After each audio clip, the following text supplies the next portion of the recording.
Aqui estamos no nosso consultório de família. Adoro receber você por aqui. Muito obrigada pelo carinho de toda semana, quando nós nos encontramos às terças-feiras, às 8 da noite, com um programa inédito e, em outros momentos, naquele nosso encontro que te dá a oportunidade de ver, rever o que nós conversamos por aqui. Meus amores, hoje nós vamos falar sobre família. Será que na família, se propondo a ser um lugar de crescimento, de aprendizado, de descobertas, afinal de contas, quando nós chegamos numa família. Mas como entender a família como um fator de promoção da saúde mental, do bem-estar, do crescimento, levando em conta que nós somos pessoas com dificuldades, que muitas vezes também em família ferimos ou somos feridos, né? Como entender família e o seu lugar de nos construir? O que nos faz carregar na bagagem para o resto da vida da família que nós vamos levando para adiante? Vamos conversar sobre isso com a psicóloga Emeline Carvalho no programa de hoje. Bem-vinda. Obrigada, querida. Muito prazer tornar aqui mais uma vez para conversarmos sobre temas tão relevantes para a família e também para todos aqueles que ainda pretendem formar a sua própria família. E o que você, então, chama para nós conversarmos sobre família? Como eu disse anteriormente, é na família que nós experimentamos grandes alegrias, mas também é na família que nós experimentamos grandes tristezas. E nesse momento eu estou pensando em casos diversos, porque não tem outro lugar de onde a gente possa partir para viver, senão de uma família, seja ela pequena, seja ela a chamada tradicional, seja ela com papai e mamãe juntos, portanto, ou seja fruto de, sei lá, uma gravidez enquanto solteiros, né, das chamadas mães solos, pais solos, com presença de avós ou não, com um divórcio que atropela ali pelo meio do caminho para quem estava casado e tem crianças pequenas. Então, como é que a gente diz que da família se promove saúde, bem-estar? Em que termos? Em que condições outras? A família é o primeiro núcleo social que nós conhecemos. Assim que nós nascemos, nós já somos inseridos no primeiro grupo social que nós vamos compartilhar valores, princípios, aprender a se desenvolver. Só que logo no início a gente depende exclusivamente de algumas pessoas desse núcleo. E essa dependência, ela vai envolver a disposição de todos os que estão ali para favorecer o bom desenvolvimento do novo integrante. Então, a família, ela não é só um conjunto ou um aglomerado de pessoas na mesma casa, dividindo o mesmo teto, mas são pessoas que decidem participar juntos de uma construção, que envolve também a construção de saúde, através do desenvolvimento de vínculos, através do cuidado, através da transmissão de conhecimento, através da colaboração, para que esta família continue constante e permanecendo crescendo, né, ao longo da sua jornada. Diante das realidades atuais, né, de tantas conversas sobre família, o que é uma família feliz, o que é ser feliz, a gente vai fazendo alguns questionamentos. O primeiro deles é o que é felicidade, para que a gente entenda, por exemplo, como uma família pode promover felicidade em seu ambiente e também saúde. A gente pensa um pouquinho assim, felicidade como algo a se alcançar, um lugar a se chegar, quando na verdade faz parte de uma construção. E essa construção começa quando nós decidimos formar uma família. A partir do momento que eu decido formar uma família, eu preciso entender que aquele a quem eu escolhi para dividir a vida e a jornada, ele tem as suas realidades, ele tem a sua história, mas a partir de então, esta família terá uma nova configuração. E essa nova configuração implica em que todos os membros colaborem para que ela funcione bem. E para funcionar bem, precisa de paciência, dedicação, precisa de controle emocional, precisa de maturidade e disposição em colaborar para que as coisas funcionem de fato. E como seria esse funcionar? O funcionar é cada um sabendo o seu papel. A esposa tem os seus papéis sociais, tem os seus papéis familiares, tem o papel de filha, que ela não deixa de ser filha, ela não deixa de ser mãe, em caso de já ter filhos envolvidos, ela não deixa de ser profissional, o marido da mesma forma. Cada um exerce papéis diferentes, mas que esses papéis podem se conciliar no ambiente da família. O que é que eu tenho percebido, por exemplo, quando em atendimento com adultos, a gente acompanha ali alguns conflitos que eles trazem, né? Eles nos apresentam em ambiente clínico. É que a origem familiar interfere diretamente na estrutura mental que ele desenvolveu ao longo da vida. E essa estrutura ela pode ser ansiosa, insegura, depressiva, justamente por causa do ambiente em que foi formado. E quando a gente fala de família, a gente precisa entender não só como aquela família de propaganda de manteiga, né? De margarina, tudo lindo, perfeito, maravilhoso, mas como um conjunto de pessoas diferentes, com personalidades diferentes, que vão precisar de atenções diferentes. E o ambiente que vai se formar nessa família vai afetar diretamente a construção da subjetividade do sujeito, vai afetar diretamente a construção da autoestima e como essa pessoa, na vida adulta, vai se posicionar em seus relacionamentos sociais. Então, as implicações da família, ela não se limita só a uma foto bonita para postar em redes sociais e fazer declarações. A implicação da família, ela de fato afeta o funcionamento social, afeta o funcionamento psíquico dos indivíduos que a compõem e a gente precisa sim considerar que os valores, os tipos de vínculos, os humores que são cultivados nessa família vão afetar sim o posicionamento de cada um dos seus integrantes ao longo da vida. Por exemplo, transtornos de ansiedade, eles não surgem do nada. Quando a gente vai ali investigar a origem de alguns traumas, de algumas causalidades, a gente sempre percebe que ele tem vínculo direto com o tipo de relação que cada um desenvolveu, quer seja com seus cuidadores, com seus pais, com seus irmãos, a forma como o sujeito se percebeu no mundo e aprendeu a se perceber. Tudo isso tem a ver com o tipo de ansiedade que ele vai desenvolver. E quando eu falo de ansiedade, algumas pessoas pensam assim, tudo que envolve ansiedade é doença ou é transtorno? Não necessariamente.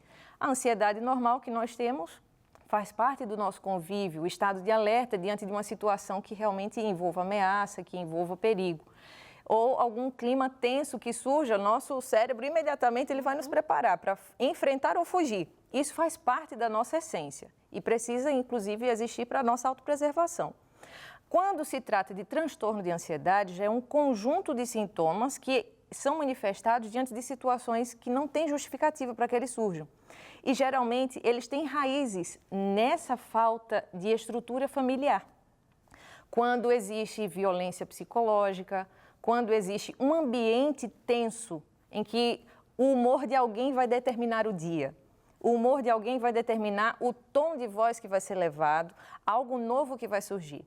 A criança, por exemplo, que cresce num ambiente e se desenvolve num ambiente em que ela não tem uma previsibilidade mínima de saber o que vai acontecer, uma rotina mínima, respeitosa, um diálogo respeitoso, até mesmo de assuntos mais delicados. Que inclui a hora de dormir, a hora de comer. Exatamente. Eu fiquei pensando, enquanto você descrevia esse aspecto, de quantos esperam o pai chegar e quando o papai chegar, será que ele vai brigar ou a mamãe chegar vai brigar? Será que meu pai vai chegar bêbado? Será que meu pai vai chegar e bater na minha mãe? Imagina, né, o nível de ansiedade, de medo, de insegurança que essa criança vai assistir. E até mesmo de ser abandonada ou de rejeitada, né?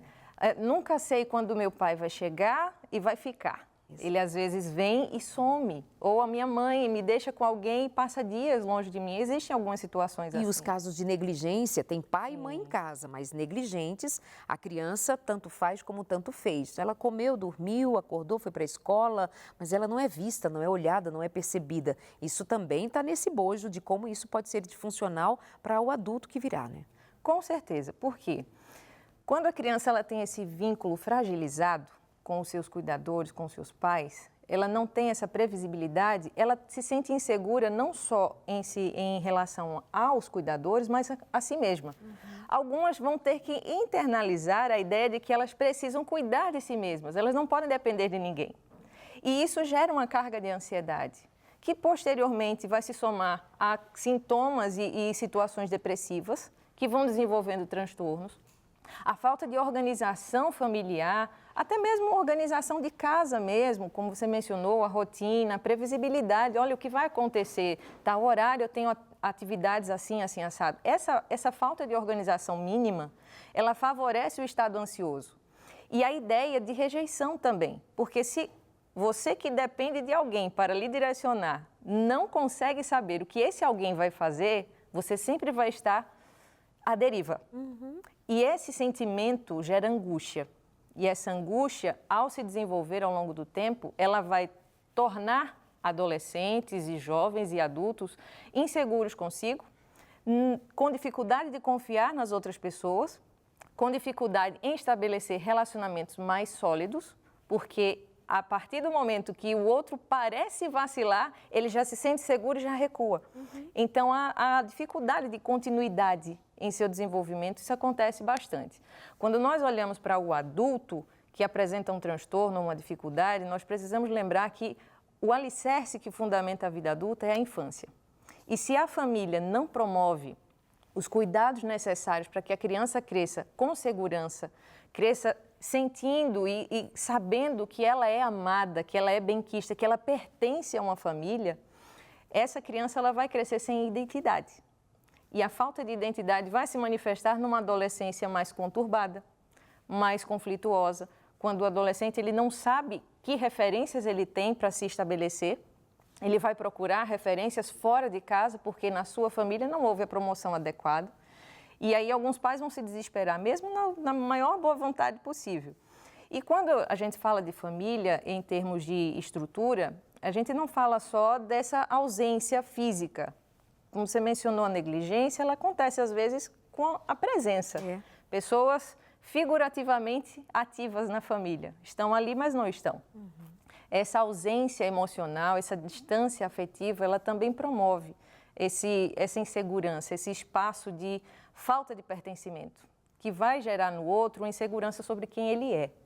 E se eu cresço não sabendo quem eu sou, qualquer vento que chegar em mim vai me definir. E esse é um problema que muitos na vida adulta se deparam, especialmente na segunda fase ali dos 30, 40 anos. Quem eu sou? Exato. O que eu escolhi para mim e como administrar isso, porque eu não sei se eu gosto disso que eu sou. Então, realmente, a estrutura inicial da família faz toda a diferença para a vida adulta. E olha a seriedade disso. Se nós olhamos para uma geração que está, assim, bastante afetada no que diz respeito à identidade, de meninos e meninas tão inseguros quanto a quem são, obviamente, para além de serem imaturos e estarem num processo de descoberta, de se identificarem na vida, mas é muito intenso esse movimento de eles desacreditarem até mesmo do próprio gênero. Sou menino, sou menina, gosto de menina, gosto de menino. Será que isso passa também por uma fragilidade na construção dessa identidade em que você nem se reconhece biologicamente, porque há ventos que sopram dizendo não é, outro diz é, outro diz não é. Aí eu pensando sobre isso do ponto de vista de quanto falta faz, ou quanta falta faz um bebê no seu colo, e você olhando nos olhos do seu filho, enquanto o alimenta, enquanto o amamenta, enquanto troca as suas fraldas, para a criança ter uma identificação com o seu olhar materno, cuidadoso, paterno, presente, amoroso. Porque nós estamos num tempo em que já vimos o resultado desses filhos, dessas filhas, que nasceram outro dia e a mãe já estava muito ocupada, ou o pai muito ocupado com outras questões e já não tinha tempo para dedicar para esse filho, porque tem que sair, que tem que trabalhar, que tem que olhar a rede social. E eu sempre faço isso, né? Esse exercício de pensar aqui, uma mãe com bebê ou um pai com bebê no colo e está com essa maquininha aqui na mão, olhando a vida alheia, olhando o mundo lá fora. E tem uma criança aqui mamando no seu peito, enquanto você está ocupado aqui olhando para os filhos dos outros, para a vida dos outros, curtindo, compartilhando, comentando a vida dos outros, e tem uma criança aqui procurando o seu olhar. Tem uma criança aqui sendo alimentada, sendo nutrida fisicamente, mas emocionalmente, do ponto de vista do pertencimento, falta alguma coisa, que até mesmo no olhar mais atento. É esse menino que chega da escola em casa e não tem ninguém em casa praticamente para recebê-lo. Está todo mundo ocupado, todo mundo tratando da vida, mas distantes uns dos outros. Já tem um grupo de estudiosos que vão chamar os nossos meninos e meninas hoje de geração do quarto. Né? Tem uma geração no quarto, a parte da família. Quer dizer, será que muitas das questões com as quais nós estamos lidando agora não passa primariamente por falta de colo, por falta de olhar, por falta de abraçar, por falta de se importar, por falta de ter esse filho na sua agenda como prioridade, de você enxergá-lo? Porque não é roupa, não é calçado, não é um smartphone, não é nem a escola boa, particular. Para que adianta uma criança que estuda na melhor escola, que tem o melhor sapato, a melhor roupa que você pode dar, se ela não tem você, se ela não tem família, se ela não tem vínculo afetivo capaz de passar por uma grande dificuldade e até faltar comida, faltar roupa, mas nós estamos juntos. Nós estamos aqui, eu pertenço, essa é minha mãe e meu pai. Você viu outro dia que um menino de 9 anos, depois de uma bronca da mãe, ele foi lá dentro, pegou um objeto e matou a sua mãe. E assim, 9 anos de idade. Não tem vínculo, não tem respeito, não tem amor, não tem nada. Aí a gente diz assim, esta geração, mas esta geração são filhos nossos, é filha nossa. Estes desta geração são filhos nossos. De alguma maneira, eles estão passando adiante o que eles receberam ou não receberam de nós. Não receberam amor, não receberam afeto, não receberam carinho, não receberam presença. Então, eles estão desconectados. E a única coisa que nos liga a eles é um prato de comida, uma roupa, um calçado, um celular na mão e uma escola, para quem estuda numa escola particular ou mesmo que seja uma outra escola, mas que vai e vem, cumpre o dever. Gente, a gente morre por falta de amor, assim como o que nos cura é amor. Falta amor se a gente não recuperar o amor em família, que significa dizer, para além do prato de comida, para além da roupa que usa, presença. Eu abro essa janela assim mais grandona e tomo esse tempo falando porque a gente precisa tomar ciência de que o que a gente está dizendo aqui não é teoria, isso aqui é verdade. Ainda que tenha uma gente aí dizendo que família é desnecessário, mas ninguém inventou um plano melhor que família, ninguém. A gente só precisa se corrigir em família para continuar sendo família segundo o propósito de Deus, né, Emeline? Exatamente. Quando a gente condena a família e não apresenta uma solução melhor... Que não tem? Não tem, a gente perde essa estrutura que nos dá a sustentação para ser quem somos. Ninguém vem do acaso, ninguém surgiu do nada. Todos nós viemos de alguma família, de alguma estrutura. E quando nós lidamos com algumas problemáticas da vida adulta, nós vamos percebendo que a importância do cuidado e do se fazer presente desde a infância é indiscutível. Quando nós vemos pessoas com crises de identidade, com crises existenciais sobre a importância dela, sobre a sua valorização, sobre o seu lugar no mundo, nós percebemos que esses questionamentos e essas inquietações, elas sempre terão raízes na forma como essas pessoas eram enxergadas ou não enxergadas em sua própria casa. Então, a responsabilidade, ela une as pessoas também no seio familiar.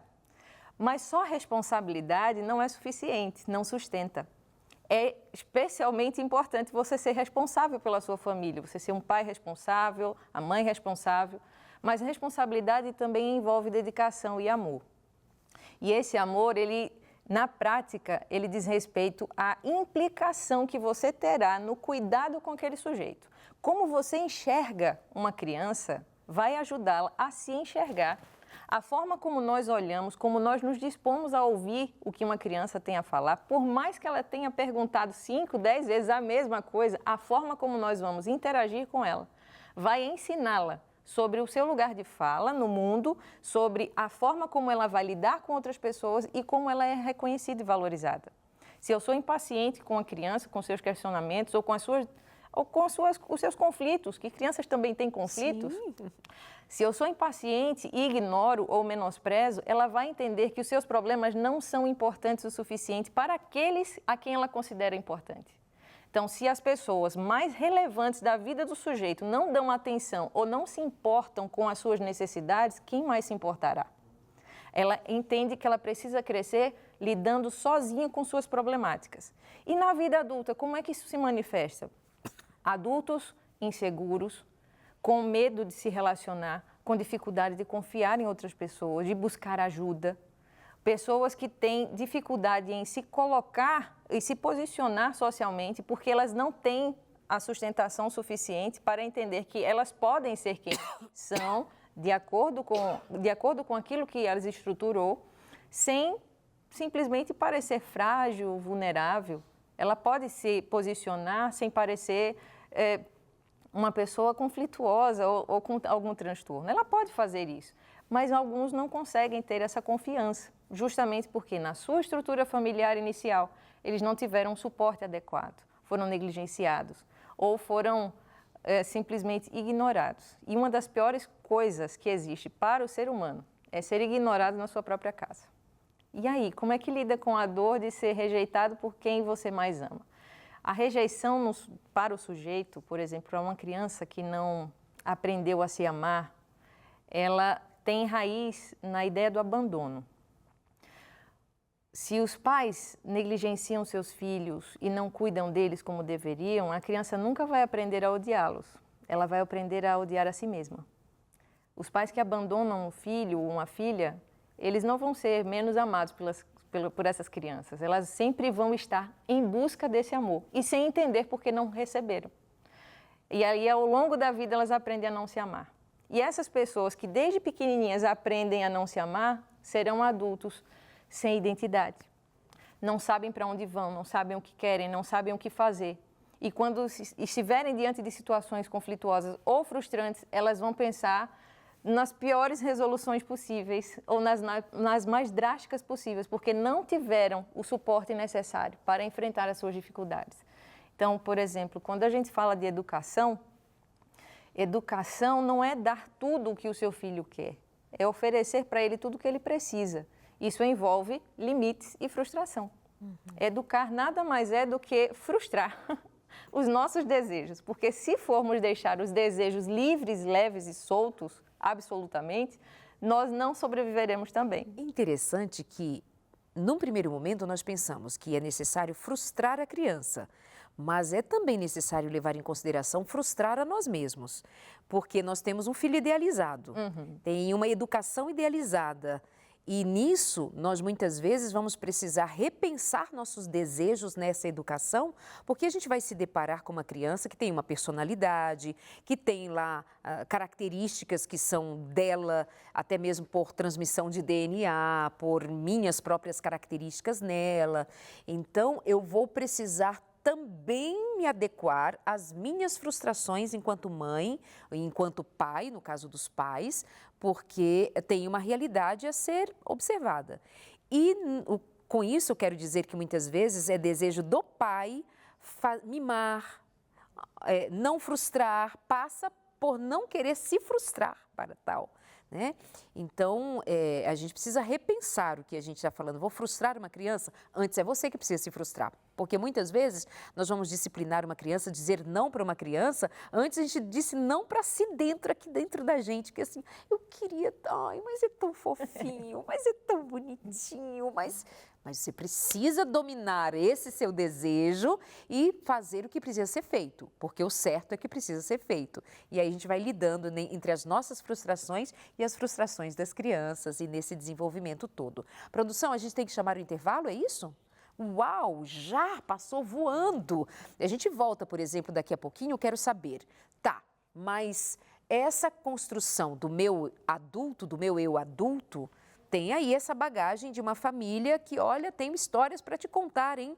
Como é que eu repenso agora a vida? Como é que eu reestruturo? Como é que eu recomeço, reinicio, sendo que eu tenho tudo isso aqui para trás, né? Não é interessante? Porque nós já somos adultinhos por aqui, a maioria de nós. E o que a família nos fez? Fez. O que a família deixou de fazer? Deixou. E agora, o que a gente faz de nós e com a nossa própria família, se nós já estamos nessa construção? Olha, eu tenho uma ajuda aqui em mãos também. Para além desse programa maravilhoso, você pode receber em casa a revista Entre Família. Aqui nós temos muitas lições de como... Olha, ficou lado a lado aqui as revistas, olha só. Muito bem, Entre Família, o amor acabou, e agora? Operação Super Nani, 10 coisas que você deve ensinar aos seus filhos. Emoções venenosas, como lidar com os sentimentos destrutivos. Você vai ter aqui 15 lições feitas com psicólogos, psiquiatras, pastores. É um material incrível, é uma das revistas que eu mais gosto aqui da Novo Tempo. Vem ver a densidade de conteúdo por aqui. Vamos ver aqui, ó, sabe? Não é aquele material que vem cheio de figuras, que tem o seu lugar, né, de ilustração também. É só para você ver assim, folheando, o conteúdo. Olha, é muito conteúdo para você estudar. Aí tem questionários. E sabia que você pode receber um certificado depois que termina todo esse curso? Todos os nossos cursos por aqui na Novo Tempo, você pode ser certificado por isso, se você quiser.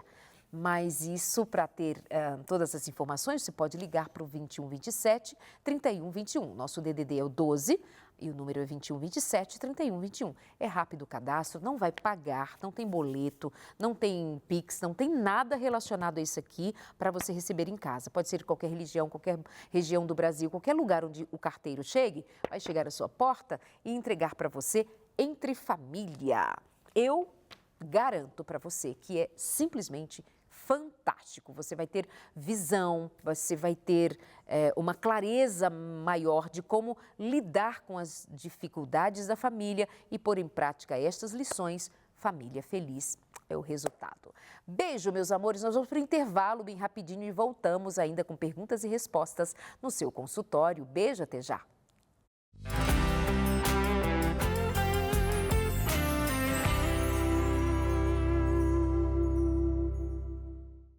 Pois bem, meus amigos, família é para ser o lugar de prosperidade, de sucesso, de saúde mental. Mas e quando a família de onde a gente veio, ou a família onde nós estamos, tem lá as suas bases um tanto difíceis de sustentar a nossa vida adulta, nossas decisões, nossas escolhas, nossas experiências com fortaleza, com maturidade, com saúde mental também? Será que a sua ansiedade, sua depressão, seus medos, suas agonias têm a ver com bagagem trazida lá da casa dos seus pais? Será que você aprendeu a ser ansioso, ansiosa com seu pai, com sua mãe? Será que você desenvolveu essa insegurança, toda essa dificuldade de se lançar ao novo, de se permitir viver, de ter uma autoestima, um alto valor conservado, preservado? De onde vem? Foi da sua casa? Mas e agora? O que a gente faz?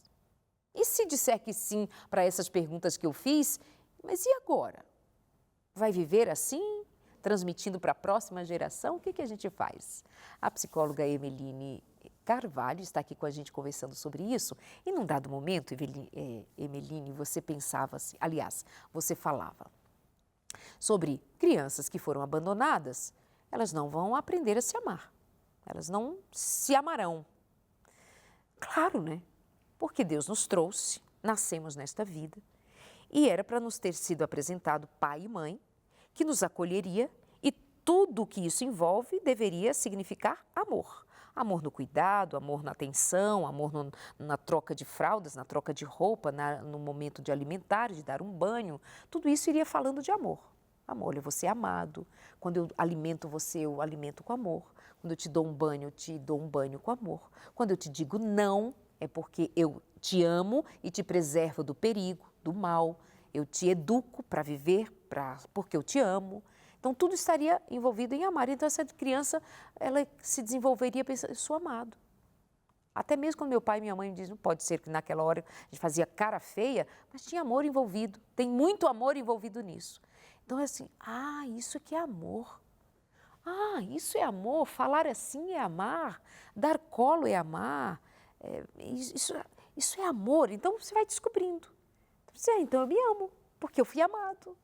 Mas eu não fui amado, como é que eu me amo? Aí chega alguém dizendo, você tem que se amar. Tá, mas como é que eu faço esse negócio? Ninguém me ensinou lá atrás a me amar. Agora vai ser uma descoberta dolorosa, porque eu não sei, o meu natural era me sentir mal, porque não fui olhado, não fui visto, não fui ouvido. Você entende? Então, realmente tem uma construção aí que nem é uma construção, é uma desconstrução. Você fica no vazio. Como é que ama? Aí alguém vai chegar, Emeline, e dizer assim, você tem que amar a Deus e Deus ama você, o Papai do céu ama você. Que negócio estranho. Como é que é isso de um pai que ama, de uma mãe que ama? Eu não sei como é que eu transfiro isso para o céu, um Deus que eu não vejo, aí diz que ele é amor. Então, amor que não aparece nas nossas relações, fica difícil de provar que esse amor existe, não é? Totalmente. Até mesmo porque os pais são a primeira referência de amor que algum ser humano pode ter e também são os pais que geralmente representam essa figura divina para nós nos primeiros momentos da vida. Obviamente, não nascemos sabendo de tudo nem de todas as coisas. Nós vamos aprender, inclusive, sobre Deus através dos nossos pais ou através do amor que recebemos, do cuidado que recebemos. E quando chega a vida adulta, que você olha assim para trás e diz, olha só, eu sou um grande pacote de problemas e tudo é a culpa da família, tudo é a culpa dos pais. Não estamos aqui para sobrecarregar os pais com culpas, só estamos lembrando de algumas responsabilidades do trajeto que às vezes falham no caminho. Mas os adultos, quando olham para si, dizem, tá, mas e agora que eu não sei me amar, o que eu vou fazer? O passado, por exemplo, não é um lugar para a gente voltar e ficar por lá. Armar barraca e acampar no passado. Mas o passado é sim um lugar para a gente revisitar. A gente revisita o passado para aprender a enxergá-lo por outras perspectivas, por mais sofrido e doloroso que ele tenha sido. É claro que isso leva a um processo. Em prática clínica, a gente tem um tempo para que o próprio paciente elabore algumas questões e volte a tocar em situações mais delicadas do seu passado, com mais segurança e com mais confiança. Mas quando revisitamos o passado, identificamos ali uma estrutura adoecida, uma estrutura que já não favoreceu a construção de segurança e de identidade, o sujeito agora se depara com o hoje. Tá, mas e a minha ansiedade hoje diante do meu trabalho? O que é que tem a ver com os meus pais lá, 30 anos atrás? Tem tudo a ver. Se você não sabe hoje controlar a sua ansiedade, é porque lá no passado as situações não foram favoráveis para você administrar. Mas isso não significa que você não possa aprender ainda hoje. Ao revisitar o passado e entender algumas causalidades, algumas coisas que geraram todo esse transtorno, você vai começar a dar significado e resposta a algumas questões que hoje você pode ter e não sabe de onde vem. Quando nós sabemos o problema, fica mais fácil encontrar uma solução para ele. Então, eu preciso conhecer o problema. Revisito o passado, entendo a minha história, entendo a minha estrutura. Tá, agora que eu entendi, beleza, é culpa de outras pessoas? É só responsabilidade dos outros? Não. Você também teve implicação nisso, embora consciente ou inconsciente. E hoje, daqui para frente, o que a gente vai fazer? Entendi o que aconteceu e agora eu chego a um ponto crucial, é o da decisão. O que eu vou fazer com o que fizeram comigo? O que eu vou fazer daqui para frente com as sequelas que eu tenho? Todos nós temos algumas sequelas. Temos. E precisamos constantemente aprender a elaborar essas sequelas e dar seguimento à vida apesar delas. Então, a melhor forma de fazer isso é entendendo que o passado não tem como retornar e ser mudado. Mas eu posso retornar, enxergá-lo por outra perspectiva e agora dar um novo significado à minha vida, à minha história. O que eu construí até aqui? Será que foi só tragédia? Será que foi só depressão? Será que foi só ansiedade? Será que foi só realmente bipolaridade? É só isso que me define? É só o diagnóstico? É só o meu transtorno que me define? Não, jamais. A sua identidade vai além de um diagnóstico ou de um transtorno. A sua construção de vida pode ter contribuído para esse desenvolvimento de transtorno, mas não significa que você seja o transtorno. Você pode, sim, dar um novo significado à sua jornada. O suporte psicoterápico é importante nesse processo também, a confiança em Deus, mas aí vem o ponto. Como é que eu vou confiar em Deus se eu aprendi que eu tenho que confiar em mim mesmo? E aí entra o exercício de entender o seu lugar no mundo, que você não está sozinho, que a sua sobrecarga não precisa ser exclusivamente carregada por você. Você pode pedir ajuda, você pode conversar com alguém, trocar algumas ideias, confiar as suas emoções a algumas pessoas que realmente são confiáveis. E então você vai conseguir ter mais alívio ao lidar com suas ansiedades e as suas depressões. Eu falo depressões nos aspectos de rebaixamento de humor e alterações de humor normais. Quando se trata de transtorno, a complexidade é um pouquinho maior, mas não significa que não tenha solução ou não tenha possibilidade de mudança e recomeço de onde você está. Então, quando a gente pensa, por exemplo, numa pessoa de idade assim mais avançada, já na fase idosa, algumas pessoas perguntam assim, mas eu já não tenho mais o que viver. Por que então eu vou ficar mexendo no meu passado e tentar mudar isso agora? Eu já não tenho mais validade. E aí é onde entra a estrutura da família, como núcleo de promoção à saúde. Os idosos, eles não perdem o seu valor porque a sua idade avançou. Pelo contrário, a experiência que eles têm de vida, a construção que eles tiveram pode contribuir significativamente com a geração posterior. E é essa falta de transmissão positiva de valores e princípios familiares que tem gerado essa instabilidade familiar que a gente reconhece hoje. Não tem mais o diálogo entre as gerações. E quando o idoso, por exemplo, perde esse significado, ele entra nessa depressão, não só de humor, mas na ideia de eu não significo mais alguma coisa. A minha contribuição já cessou. É como se a vida tivesse encerrado porque ele envelheceu. E agora, como é que dá um novo significado para essa vida? Bom, eu gosto sempre de lembrar as pessoas com quem eu convivo que, enquanto há vida, há possibilidade de mudança. Enquanto há vida, há esperança. A gente não muda aquilo que já morreu, a gente muda aquilo que está vivo. E por mais avançado a idade, ou por mais confuso que você esteja na vida adulta ou de adolescente, a possibilidade de redirecionar a sua vida e de dar um novo significado à sua história, às suas emoções, à sua realidade cotidiana é possível. É possível se houver a disposição e se houver, obviamente, a coragem de pedir ajuda. Nem sempre ela vai chegar espontaneamente. Algumas vezes a gente vai ter que pegar a mão de alguém e dizer, olha, vamos ali, eu vou te ajudar. Exato. Porque esse acolhimento faltou no passado. Então, falta também a iniciativa de alguém pedir ajuda. Mas não significa que você precise lidar sozinho com certas angústias. Então, quando a gente pensa em família, os hábitos que se formam ali, hábitos alimentares, de cuidado com a saúde física, de cuidados espirituais, os hábitos que se formam em família, eles vão ser transmitidos, não só durante a vida do sujeito, mas naquilo que ele entende sobre família também. Ele vai reproduzir. E nós temos o direito de escolher, graças a Deus. Graças a Deus. Nós temos o direito de escolher perpetuar cadeias de adoecimento familiar ou romper com essas cadeias. Eu não preciso reproduzir com os meus filhos, eu não preciso reproduzir com o meu cônjuge aquilo que eu vi na minha casa. Se foi negativo, não preciso dar seguimento a isso. Se foi positivo, que referência maravilhosa, aprenda com isso e dê a sua identidade nesse processo. Mas você não precisa perpetuar sofrimento e nem adoecimento. Não vale a pena, custa mais caro. Caríssimo. Perpetuar de geração em geração, entre aspas aqui, uma maldição. Né?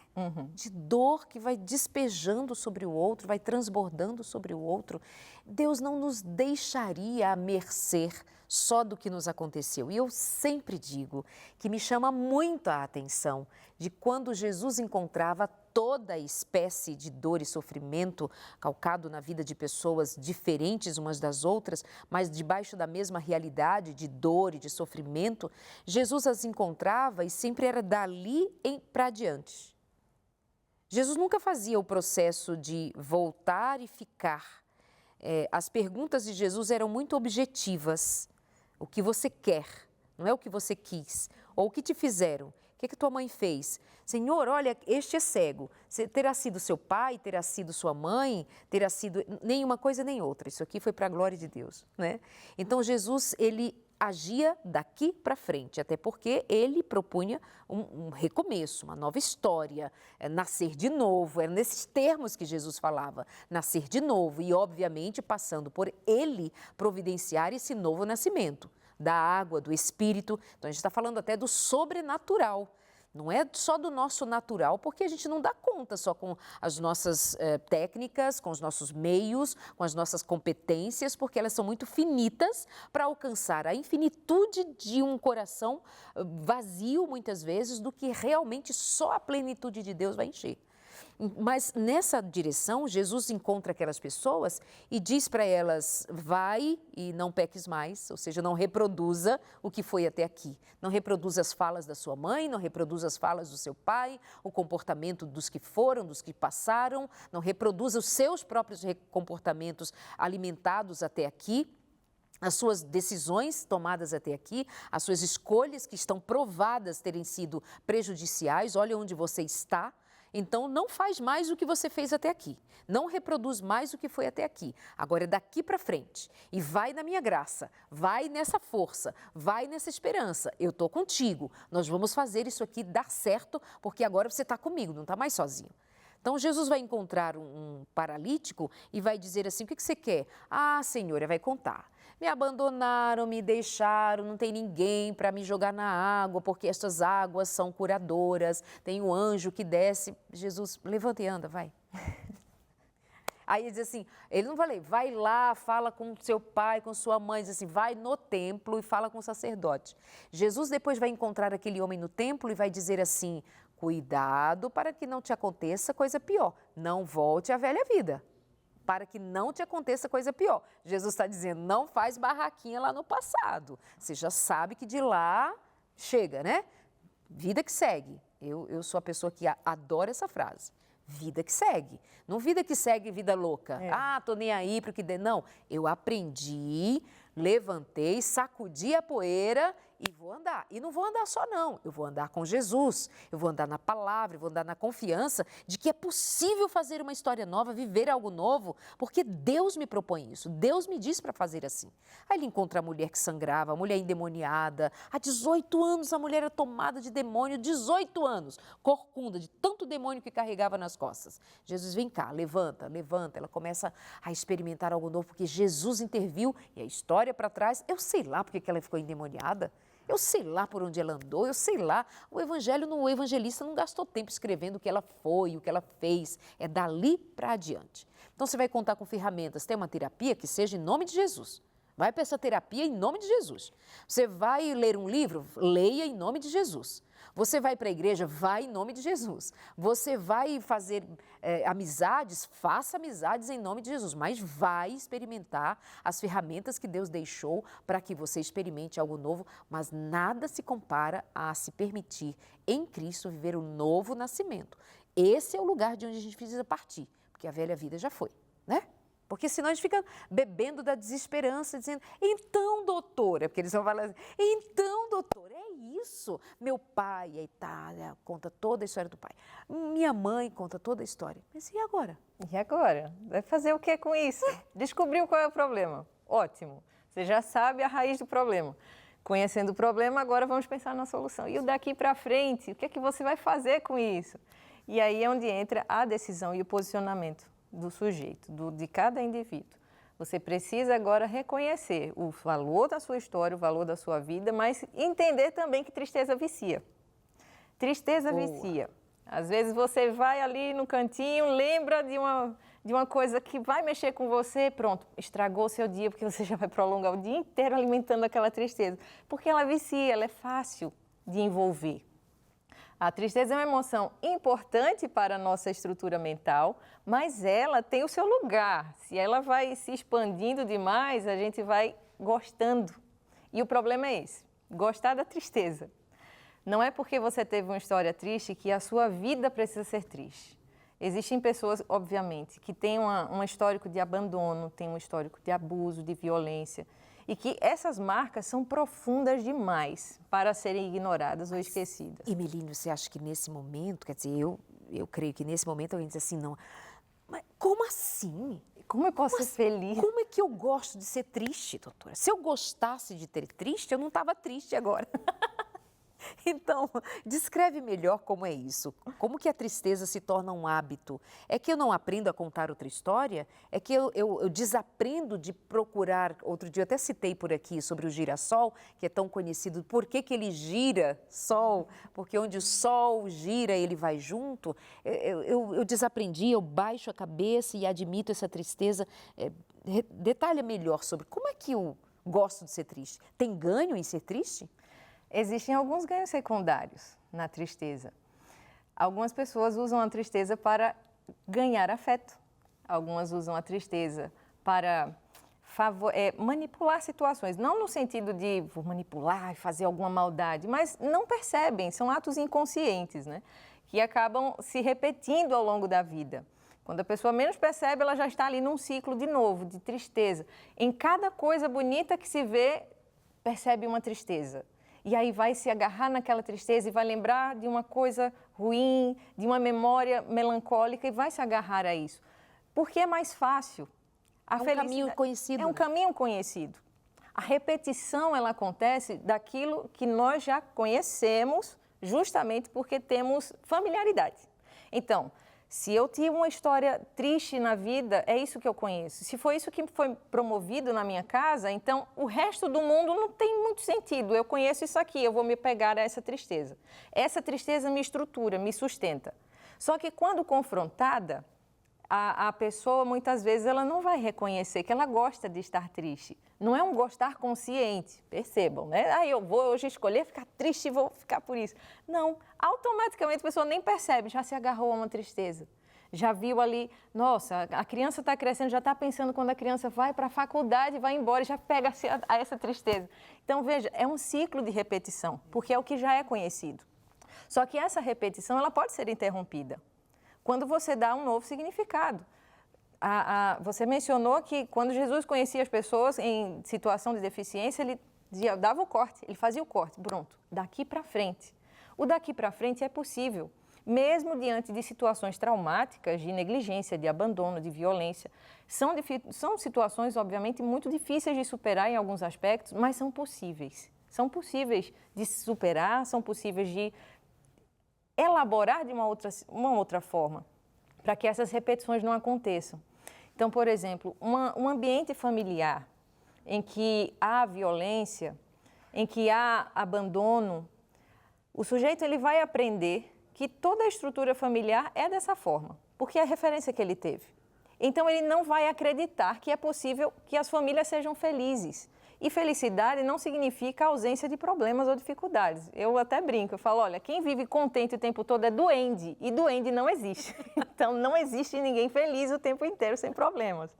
A família tem as suas dificuldades e a felicidade ela se constrói nas pequenas coisas, nos pequenos momentos, numa refeição juntos, ali um momento de troca de conversa, de ideias, de confissões, ali no momento em que você assiste alguma coisa juntos e dá risada e compartilha uma ideia e é aceito e é reconhecido. Esses são pequenos momentos de felicidade que são construídos ao longo do dia, apesar da rotina, das dificuldades. Então, você não precisa se apegar à tristeza e sempre que olhar o seu pai e a sua mãe e enxergar a tristeza de algo que foi promovido durante a história da sua vida. Você pode olhar para eles e entender, eles também tiveram as suas tristezas. Eles também tiveram seus problemas, eles aprenderam a se estruturar dessa forma e eles me transmitiram aquilo que eles conheciam. E hoje, conhecendo esse problema, eu não preciso repetir essa tristeza, eu não preciso viver em manutenção de depressão. Eu posso romper com essa dificuldade. Como é que se rompe com essa dificuldade? É um processo. Não existe uma pílula mágica de vai lá, muda tudo. Não é assim. Existe um processo de desconstrução daquilo que foi construído na gente. E toda construção e desconstrução, ela dói um pouquinho às vezes, mas é uma dor necessária. Crescimento envolve dores. A gente vai falar de um treinamento, né? Eu vou me treinar, eu vou treinar a minha mente para sair desse caminho e tomar outro rumo, outra direção. Eu vou parar de nutrir meu ideal e a minha prática de escuridão, de trevas, e vou me permitir enxergar do outro lado onde há luz.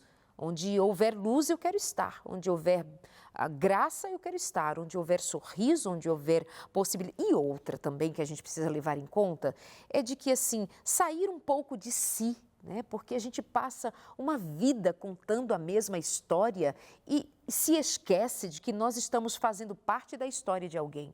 Então, o quanto eu vou me dedicar a ser esse alguém em novidade de vida, porque há vidas ligadas à minha e eu não quero que ele experimente o que eu experimentei. Eu lembro da doutora Rosana Alves, quando ela conta a história da sua mãe, que foi abandonada, né? Sente aí no banquinho e nunca mais voltou para buscar a criança no banquinho.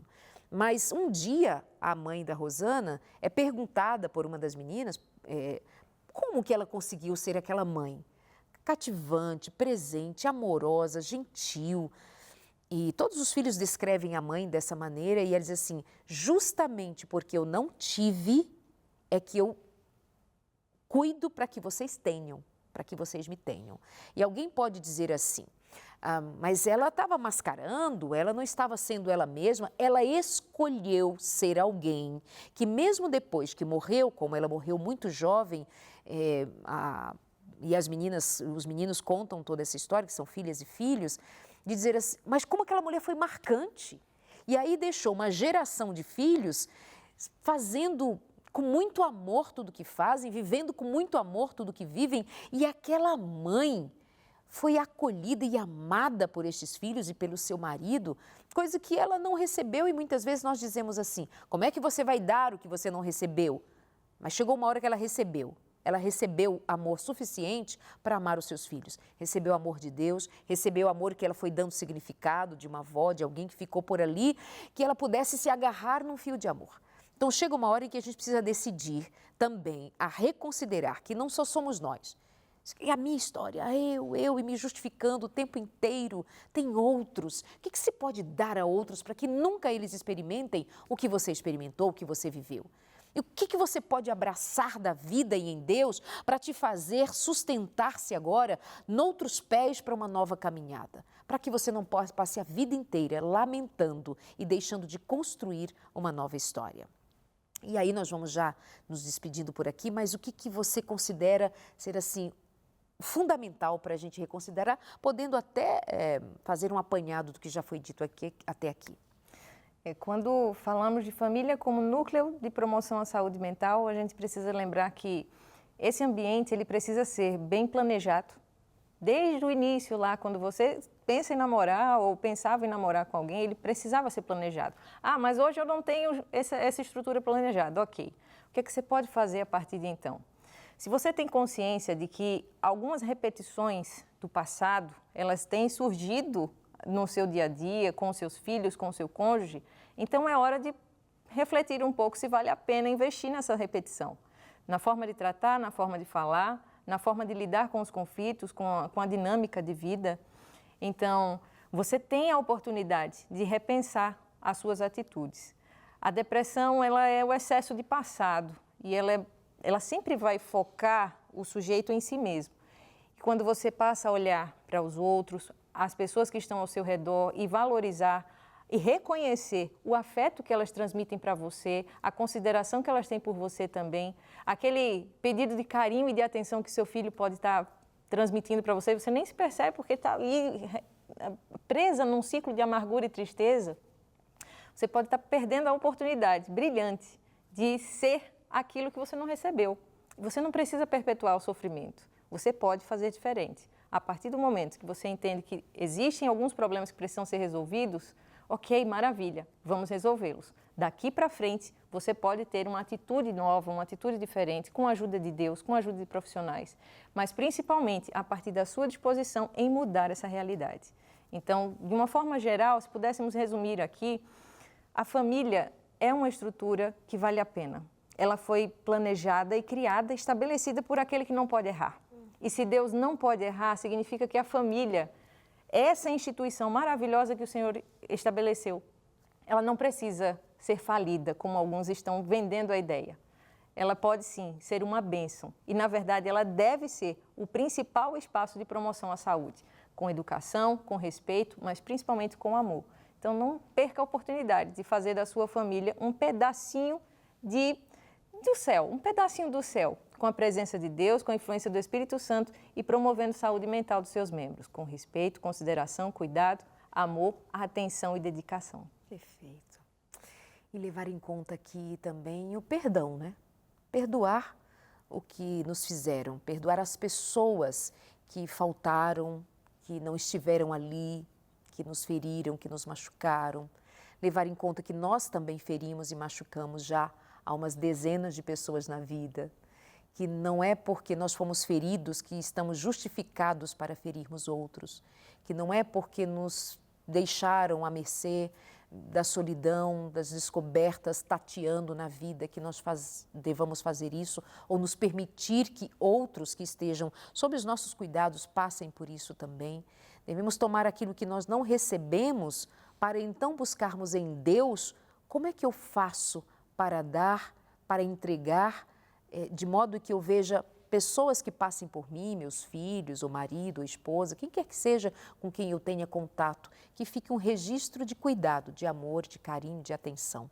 Perdoa, releva, deixa, vira a página, escreve a tua história e é Deus segurando a sua mão e escrevendo uma história nova para ser feliz. Obrigada, Emeline, mais uma vez, maravilhosa. Prazer estar com você. Obrigada e obrigada por sua companhia também por aqui. Um beijo, obrigada pelo carinho. A gente se encontra no próximo. Um beijo, até lá.